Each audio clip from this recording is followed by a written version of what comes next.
Okay.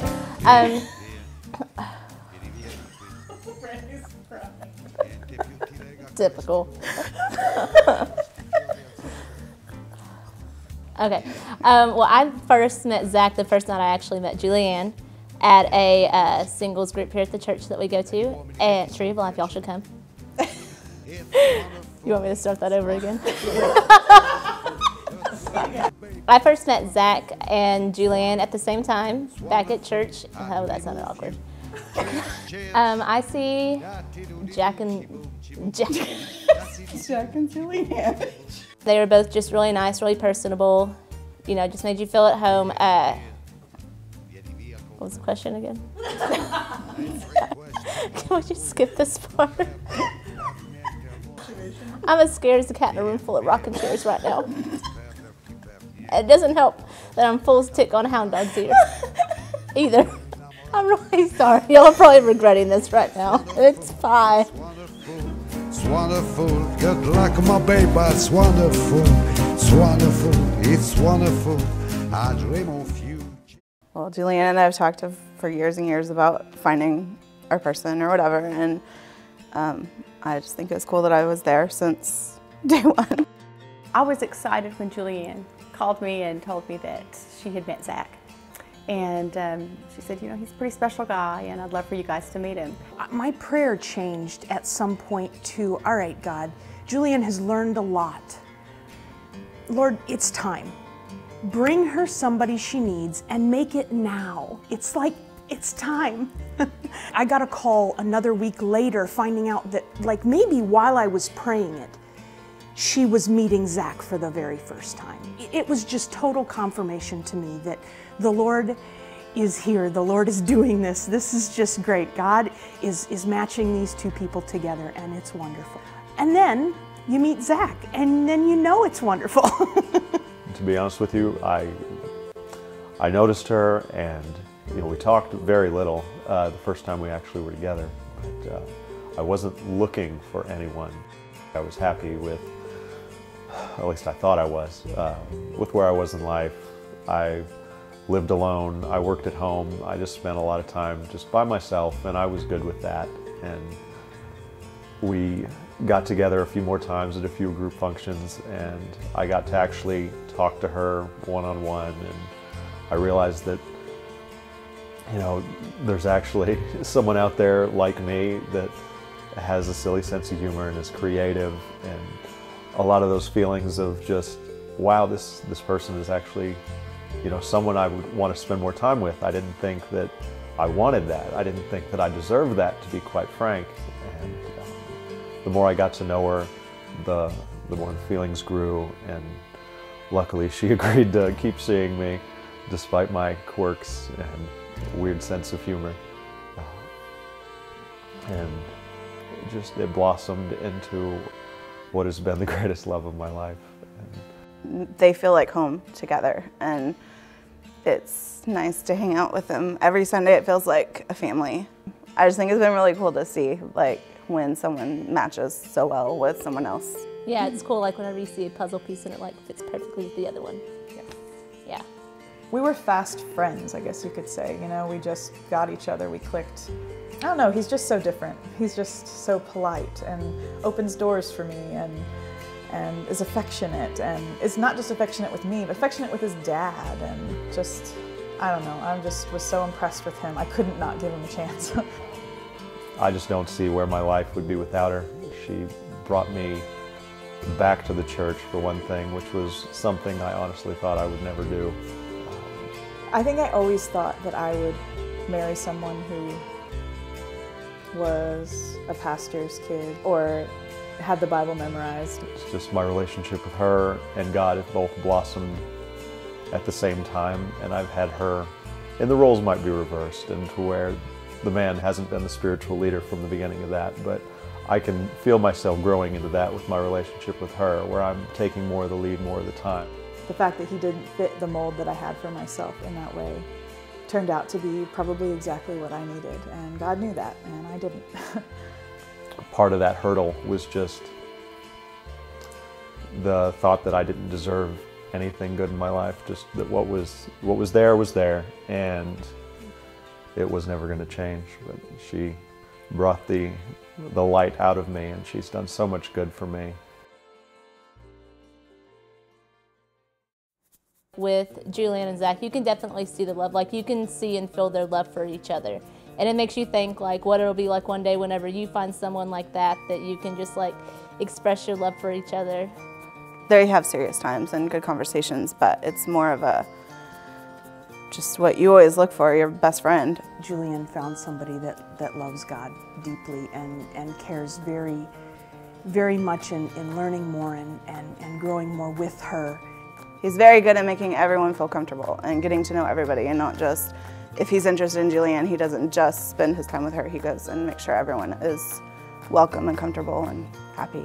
I think the great thing about the two of them is, in his gentle, quiet spirit, he can be a support to her as she is able to use her gifts outwardly. The moment where I realized that she was most certainly someone that I could see myself spending the rest of my life with was, we were all playing a card game, and for the life of me, I had never ever been able to bridge when I shuffle cards, but she sat down with me, showed me where to put my hands, and talked me through it. And just, as silly as that sounds, something that small will, and I'm about to cry about it, something that small was just so huge to me.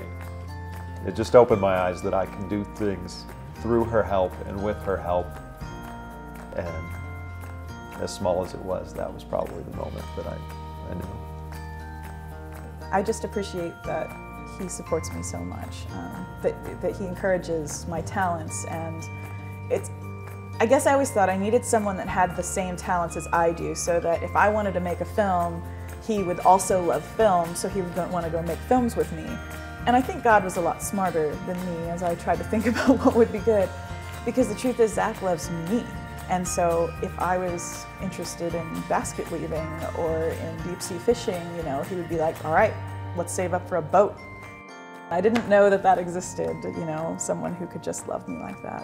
When you live alone and there's no one to answer to, you are your own boss. You can go to bed when you like, you can eat whatever you want, which is generally bad. And you don't have anybody there to ask the important questions and to push you in the right direction when you normally wouldn't go there yourself. I think that, well, obviously, I'm a dreamer. She sees the finish line, and that's not something that I have. I don't see the finish line, I see the next step. Whenever I approach a mountain, I see that very first incline. And once I get 2 or 3 inclines into it, I throw my hands up and I'm like, this is too much. Let me go find a smaller hill. She looks at the top of the mountain and she says, I want that.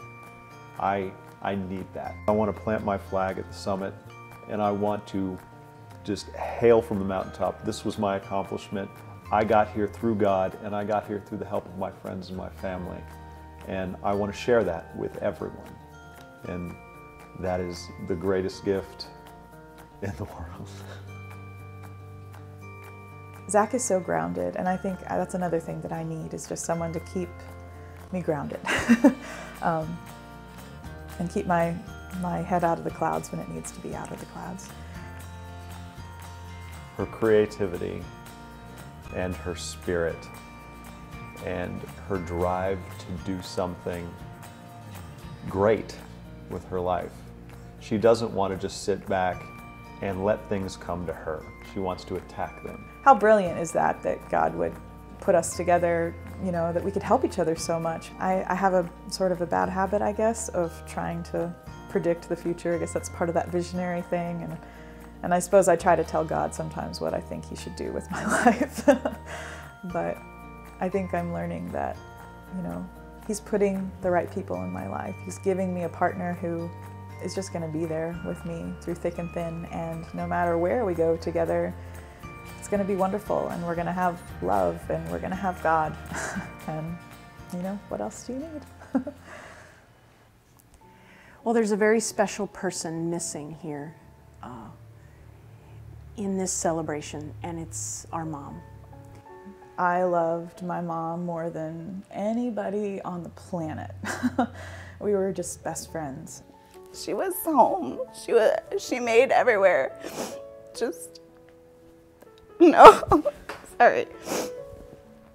She was just there. Like, I remember we'd always go out and we'd come home and just sit and talk to her about what we did. And when I went to Mexico, I don't know if you even knew, but she wrote me letters while I was there. And I felt like she was a second mom. So I know she's proud of you, and I wish she were here. Sue would be so proud of you in making not only that wedding dress, but all of the pretty flowers. And it has her stamp all over it, the creativity. I can so believe that if she had to pick a single person, that it would have been Zach. Like, you can see their heart, like, just that he really cares about people, and she certainly did. Like, she just cared a lot, and you could just see her heart in just every interaction. She would have loved him. She would have loved him. She would. I just feel like God was so generous to me to not only give me such a wonderful mother for 25 years of my life, but to turn around and give me a man that's so much like her, has her heart, and just so much healing in that. You both have such open hearts that you will be able to be an asset anywhere. I just see them as an example couple for other couples, just a light and a joy and inspiration for how life should be. I see them as a place where I can drop my children off when I have them. They're going to be good babysitters. I see both of them growing with each other, learning to be more of who God made them, and just being the fun people they are, and not worrying about what other people think about that. The two of you will make a difference in a lot of lives, I think, through your writing, whether it's literary or whether it's musical. But I think that you'll make your mark in this world through that art and that ministry, and it's great that you all have that and can use that together. As far as what I would like to say to Jules directly in regards to our future, I very much promise to always fight for you and to always admit when I'm wrong. How quickly that admission comes will probably vary. I think there's been so many things that I almost like dreams that I gave up on. Things, you know, I wanted someone creative, and I wanted this and I wanted that, and so many things I gave up on, but you have been so many of those things that God has just redeemed those dreams that I had, and in such a surprising way.